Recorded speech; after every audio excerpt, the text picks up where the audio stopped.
salam sejahtera untuk kita semua. Perkenalkan, nama saya Cecilia Burbarus. Saya kelas 11 MIA, saya sekolah di SMP SMA 1 Padu Boarding School 3 Johar.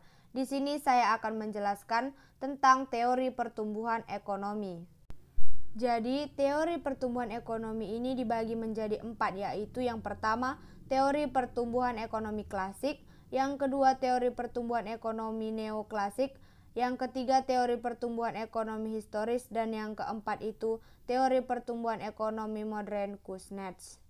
Jadi mari kita bahas satu persatu. Yang pertama yaitu teori pertumbuhan ekonomi klasik. Aliran ini dapat dikatakan paling populer karena digeluti oleh tokoh-tokoh seperti Adam Smith yang disebut Bapak Ekonomi Dunia, David Ricardo, dan Robert Malthus. Berikut penjelasan mengenai teori pertumbuhan ekonomi dari aliran klasik. Yang pertama yaitu Adam Smith. Menurut Adam Smith, faktor yang memengaruhi pertumbuhan ekonomi suatu negara adalah pertambahan penduduk yang akan memperluas pasar serta mendorong spesialisasi. Munculnya spesialisasi ini akan meningkatkan produktivitas pekerja dan mendorong kemajuan teknologi sehingga pertumbuhan ekonomi akan meningkat. Menurut Adam Smith, pertumbuhan ekonomi ditandai dengan dua bagian. Yang pertama itu pertambahan penduduk dan yang kedua itu pertambahan output total. Yang kedua yaitu David Ricardo dan Thomas Robert Malthus. Malthus ini adalah seorang ekonom aliran klasik yang sangat tertarik pada berbagai hal yang berhubungan dengan populasi. Pendapat Adam Smith ini dianggap tidak relevan oleh David Ricardo dan Thomas Robert Malthus. Menurut mereka, dalam jangka panjang perekonomian akan mencapai keadaan yang tidak berkembang sama sekali atau disebut stationary state. Pertambahan jumlah penduduk yang dimaksud Smith, menurut Ricardo dan Malthus akan menurunkan pertumbuhan ke tahap yang lebih rendah karena berlakunya the law of diminishing return atau hukum tambahan hasil yang semakin berkurang. Maksudnya, ketika jumlah penduduk sedikit dan sumber daya alam melimpah, maka akan dicapai pertumbuhan ekonomi karena hasil yang didapatkan banyak. Namun, ketika jumlah penduduk bertambah, maka tingkat kegiatan ekonomi akan menurun sehingga pertumbuhan akan turun ke tahap yang lebih rendah. Jadi, teori pertumbuhan ekonomi menurut David Ricardo dan Thomas Robert Malthus menyatakan bahwa jika terjadi pertumbuhan jumlah penduduk, maka akan ada keterbatasan tanah yang mengakibatkan turunnya tambahan output atau marginal produk. Pada tingkat ini, pekerja akan menerima tingkat upah yang subsisten, yaitu suatu tingkat upah yang hanya cukup untuk hidup. Sementara itu, tingkat keuntungan pada akhirnya adalah nol dan terjadilah tahap stasioner. Dalam keadaan ini, pemupukan modal berhenti, penduduk tidak bertambah, tingkat upah subsisten, dan kemajuan teknologi berhenti. Oke, kita masuk yang kedua yaitu teori pertumbuhan ekonomi neoklasik. Teori pertumbuhan ekonomi neoklasik merupakan perluasan dari teori pertumbuhan ekonomi klasik. Tokoh dalam aliran ekonomi neoklasik yaitu Robert Solow, Joseph Schumpeter, dan Harold Domar. Berikut penjelasan mengenai teori pertumbuhan ekonomi neoklasik.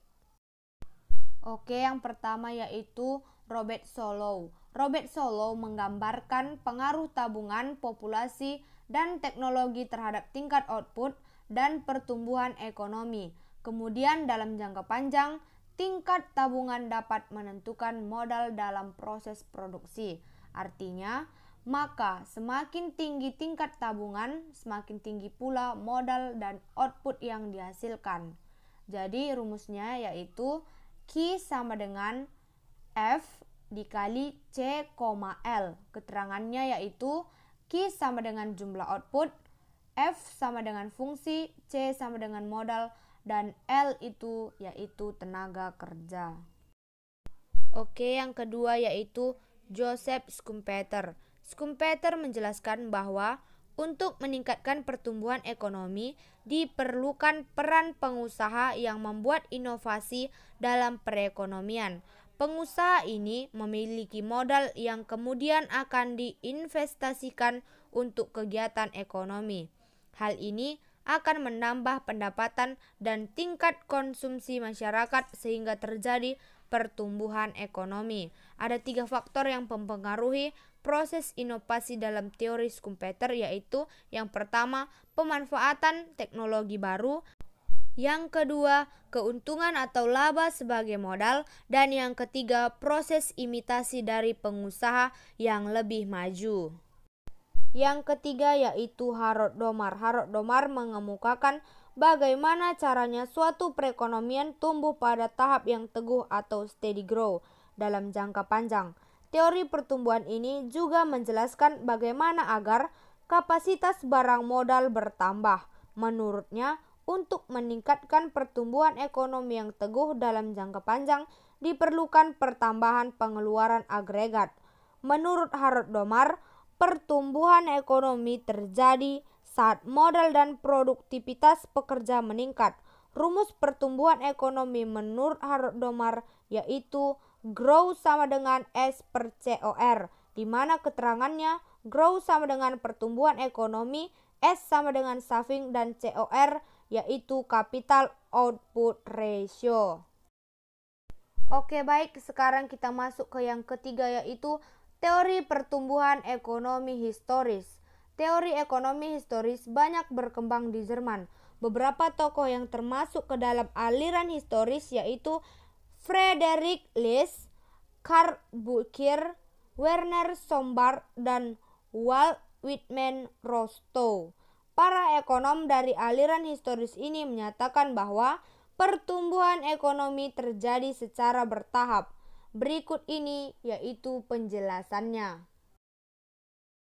Yang pertama yaitu Friedrich List tahun 1789 sampai 1846. Friedrich List membagi tahapan pertumbuhan ekonomi berdasarkan kebiasaan masyarakat dalam menjaga kelangsungan hidupnya melalui tata cara produksi. Berikut ini tahap-tahapan pertumbuhan ekonomi menurut Friedrich List. Tahap pertama yaitu berburu dan menggembara. Artinya, laki-laki pada saat itu berburu dan perempuan pada saat itu memasak. Pada awal masa kehidupan manusia, setiap individu atau kelompok berusaha mencari kebutuhan hidupnya di hutan. Mereka berburu binatang serta mencari sayur dan buah.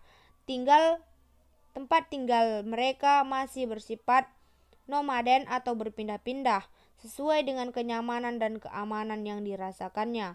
Kehidupan manusia pada saat itu sangat bergantung pada alam. Tahap yang kedua yaitu beternak dan bertani. Pada tahap ini, manusia sudah mulai menetap di suatu tempat. Perubahan ini turut memengaruhi kebutuhannya. Mereka mulai bertani dan beternak. Tahap yang ketiga yaitu pertanian dan kerajinan.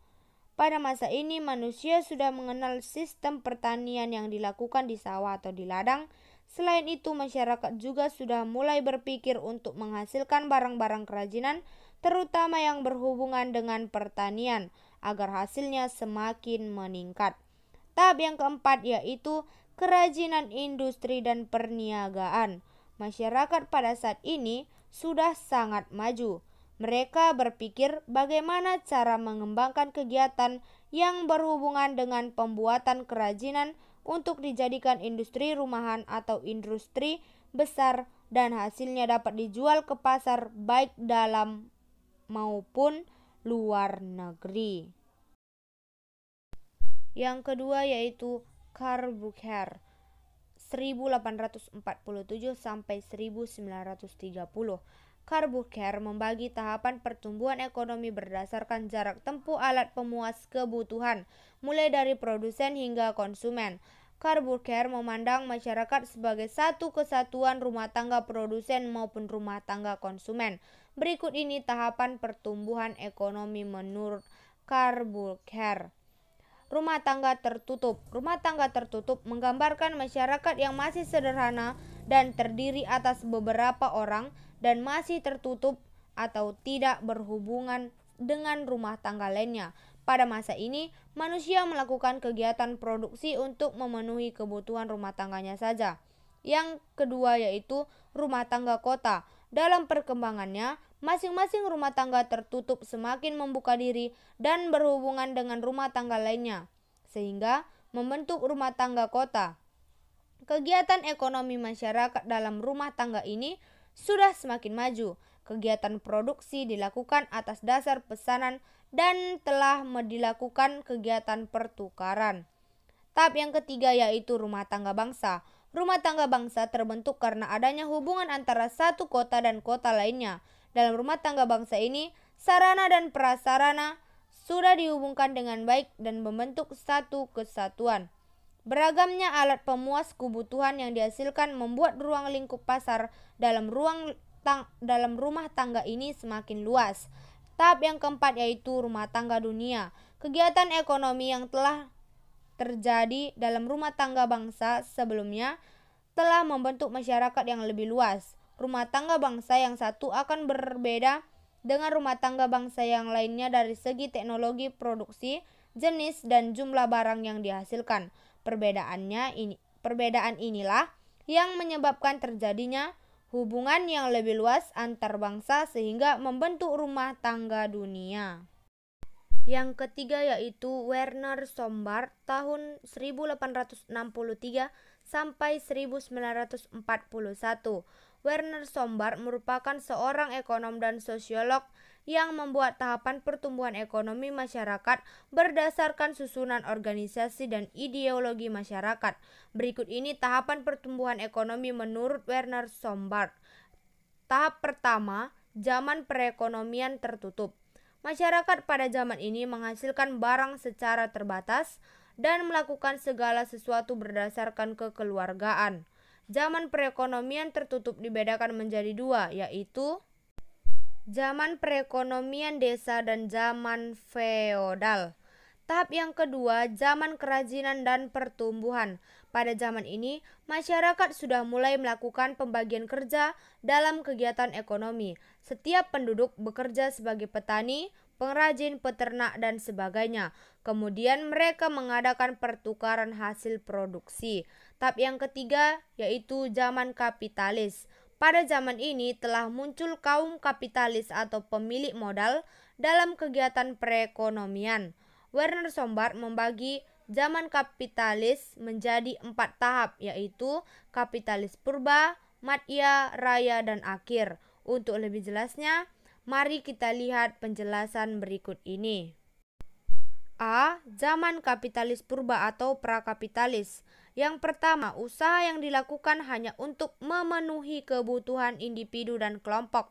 Yang kedua, kehidupan antar individu atau kelompok masih tertutup. Yang ketiga, perekonomian masih statis. Yang B, zaman kapitalis madya atau kapitalis menengah. Yang pertama, mulai terjalin hubungan antar individu dan kelompok. Yang kedua, kegiatan ekonomi bertujuan mengejar keuntungan. Yang ketiga, perekonomian bersifat dinamis. Yang C, zaman kapitalis raya atau kapitalis tinggi. Yang pertama, mulai adanya persaingan yang tidak wajar. Yang kedua, adanya monopoli dari perusahaan-perusahaan besar. Yang ketiga, produksi dan perdagangan dilakukan secara besar-besaran. Dan yang keempat, kaum kapitalis yang menguasai para buruh. Yang D, zaman kapitalis akhir atau sosialisme. Yang pertama, adanya keinginan untuk mencapai kesejahteraan bersama. Yang kedua, adanya campur tangan pemerintah dalam perekonomian. Dan yang ketiga, kaum kapitalis terdesak oleh kaum sosialis. Yang keempat, menurut Walt Whitman Rostow tahun 1916 sampai 1979. Walt Whitman Rostow membagi tahap-tahap pertumbuhan ekonomi sebagai syarat pembangunan untuk mencapai tahapan yang lebih maju. Tahapannya yaitu yang pertama, tahap masyarakat tradisional. Pada masa ini, Masyarakat belum mengenal ilmu pengetahuan dan teknologi. Produksi yang dilakukan masih menggunakan cara tradisional. Tahap yang kedua yaitu tahap persyarat tinggal landas. Pada masa ini, masyarakat sudah mengenal teknologi dan inovasinya. Munculnya sektor industri mulai menggeser sektor agraris. Tahap yang ketiga yaitu tahap tinggal landas. Industrialisasi pada masa ini sangat meningkat. Kemudian investasi dan tabungan masyarakat pun turun meningkat. Tahap yang keempat yaitu tahap kematangan ekonomi. Penggunaan teknologi produksi sudah mengarah ke cara yang efektif dan efisien. Selain itu, ada juga diversifikasi industri. Perekonomian pun berada pada tahap stabil. Tahap yang kelima yaitu tahap konsumsi massal tingkat tinggi. Pada masa ini terdapat perluasan konsumsi masyarakat atas barang dan jasa. Pertumbuhan ekonomi yang dicapai bertujuan untuk mempertahankan kemakmuran. Baik, sekarang kita masuk yang terakhir yaitu yang keempat, teori pertumbuhan ekonomi modern Kuznets. Kuznets adalah profesional dari Pennsylvania State University tahun 1930 sampai 1954. Johns Hopkins University tahun 1954 sampai 1960 dan Harvard University tahun 1960 sampai 1971. Ia juga merupakan presiden Asosiasi Ekonomi Amerika pada tahun 1954. Menurut Kuznets, pertumbuhan ekonomi merupakan kenaikan kemampuan jangka panjang suatu negara dalam menyediakan berbagai jenis barang-barang ekonomi dengan jumlah yang banyak kepada penduduknya. Kemampuan ini tumbuh seiring adanya perkembangan teknologi serta penyesuaian kelembagaan dan ideologi. Profesor Simon Kuznets mengemukakan bahwa pertumbuhan ekonomi dicapai oleh 3 sektor, yaitu yang pertama peningkatan persediaan barang yang terus-menerus, yang kedua perkembangan teknologi, dan yang ketiga penggunaan teknologi secara efektif dan efisien. Kuznets memisahkan 6 karakteristik pertumbuhan pada hampir semua negara maju, yaitu karakteristik yang pertama, variabel ekonomi agregatif. Ciri-cirinya yang pertama, tingginya tingkat pertumbuhan output per kapita dan penduduk. Yang kedua, tingginya tingkat kenaikan produktivitas faktor produksi secara keseluruhan, terutama produktivitas tenaga kerja. Karakteristik yang kedua yaitu variabel transformasi struktural. Ciri-cirinya yang pertama, tingginya tingkat transformasi struktur ekonomi. Yang kedua, tingginya tingkat transformasi sosial dan ideologi. Karakteristik yang ketiga yaitu pertumbuhan ekonomi internasional. Ciri-cirinya yang pertama, kecenderungan negara-negara maju secara ekonomis ingin menjangkau seluruh dunia untuk mendapatkan pasar dan bahan baku. Yang kedua, pertumbuhan ekonomi ini hanya terbatas pada sepertiga populasi dunia. Baik, sekian penjelasan tentang teori pertumbuhan ekonomi. Saya Cecilia Barus ingin pamit. Terima kasih dan sampai jumpa. Salam sehat.